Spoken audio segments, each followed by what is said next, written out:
নমস্কার বন্ধুরা, আশা করছি সবাই খুব ভালো আছেন। আর আমিও খুব ভালো আছি। আজকে নিয়ে চলে এসেছি একদম অন্যরকম একটা রেসিপি নিয়ে। তো এদিকে কড়াই বসিয়ে দিয়ে কড়াইয়ের মধ্যে দিয়ে দিলাম সাদা তেল সামান্য পরিমাণে, আর দিয়ে দেব গোটা জিরে। গোটা জিরেটা একটু মিষ্টি গন্ধ বেরালে গোটা জিরে থেকে ওর মধ্যে দিয়ে দেব গ্রেট করে রাখা গাজর।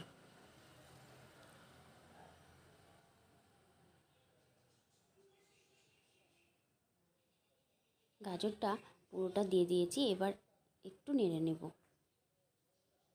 এই রেসিপিটা কিন্তু বিকালের বা সকালের ব্রেকফাস্টে বা বিকালের সন্ধেবেলায় স্ন্যাক্সের জন্য একদম দারুণ হয়। আর এটা খেতেও প্রচণ্ড ভালো হয়। আর এর মধ্যে সমস্ত রকমের সবজি থাকে।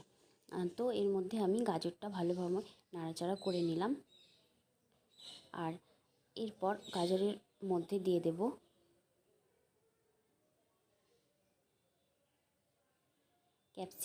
ক্যাপসিকামটা আমি গ্রেট করে নিয়েছি।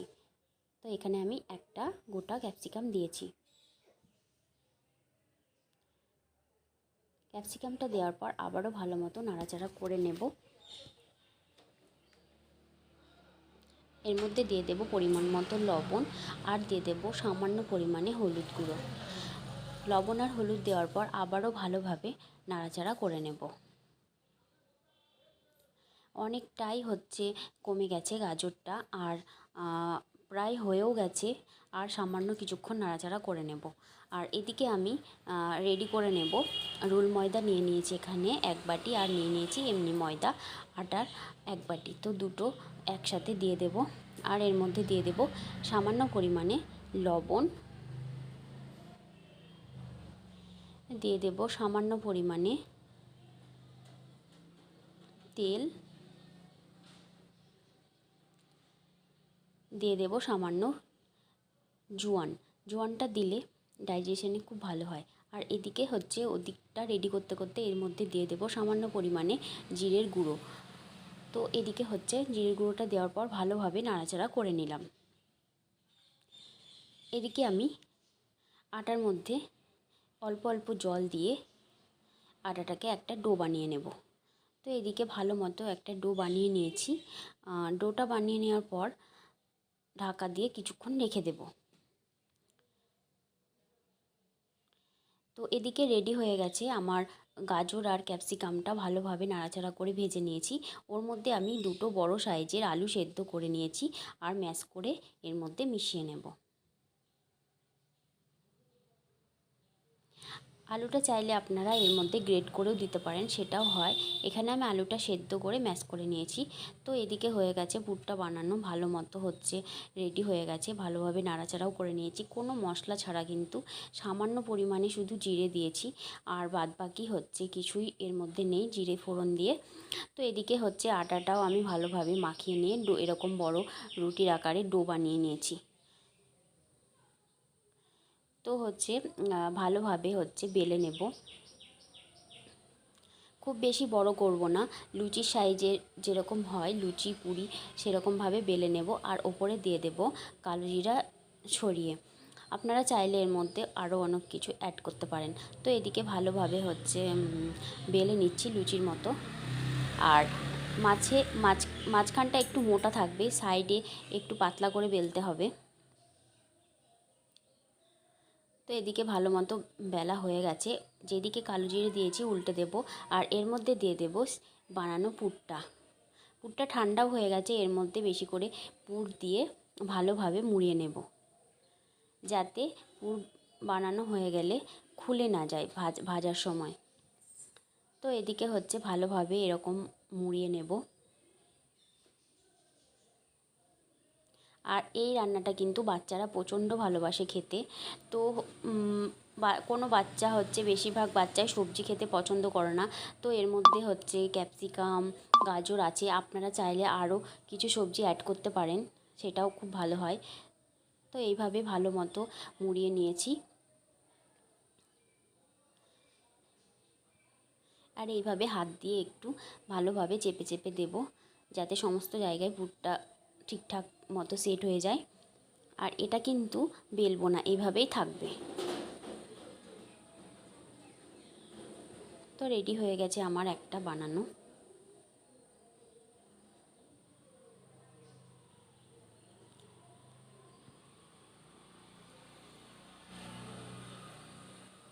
আরও একটা বানিয়ে নেব। দিয়ে দেব সামান্য কালো জিরে। এবার বেলে নেব।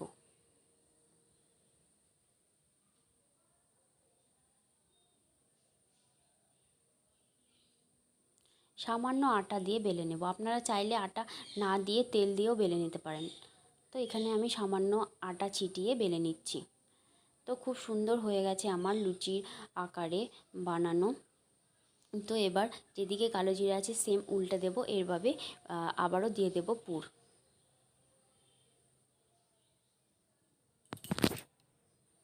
তো এদিকে আবারও পুর দিয়ে দিলাম। পুরটা দেওয়ার পর আবারও একইভাবে মুড়িয়ে নেব, যাতে ফেটে না যায় ভাজার সময়। তো এইভাবে মুড়িয়ে নিতে হবে ভালোভাবে। আর এটা কিন্তু বাচ্চা থেকে বড় সবাই খুব পছন্দ করবে। আর এইভাবে বানিয়ে নিতে পারেন আলু আর গাজর ক্যাপসিকাম দিয়ে পুর বানিয়ে, পুর ভরা এই রেসিপিটা দারুণ স্বাদের। এটা চাইলে আপনারা রোল ময়দা ছাড়া শুধু আটা দিয়েও কিন্তু করতে পারেন। তো সেটাও খুব ভালো হয় খেতে। তো আমি এখানে আটা আর রোল ময়দা দুই মিশিয়েই করেছি। আর প্রচণ্ড ভালো হয়েছিল খেতে। আর বাচ্চারা কিন্তু সত্যি অসাধারণ, আর বাচ্চারা খুব পছন্দ করবে এটা। আমার বাড়িতে দুটো বাচ্চা আছে, দুটোই খুব পছন্দ করে খেয়েছে। তো যেহেতু ওরা সবজি খায় না, তো এইভাবে একটু সবজি খাওয়ানোর চেষ্টা আর কি। আর একদম অন্যরকম একটা রেসিপি। তো এদিকে সামান্য তেল দিয়ে দেব তাওয়ার মধ্যে। তাওয়ার মধ্যে তেল দেওয়ার পর তেলটা একটু ভালো মতো ঘুরিয়ে নেব। আপনারা চাইলে কিন্তু কড়াইও করতে পারেন, সেটাও খুব ভালো হয়। তো এখানে আমি একসাথে অনেকগুলো ভেজে নিতে পারবো, ওই জন্য আমি তাওয়াতে করছি। তো গরম হয়ে গেছে। একে একে আমি যেগুলো বানিয়ে রেখেছিলাম আলুর পুর ভরা, সেগুলো একে একে দিয়ে দেব। আর এইভাবে একে একে দিতে হবে, আর হালকা আঁচে ভেজে নিতে হবে। উল্টে পাল্টে এইভাবে ভেজে নিতে হবে।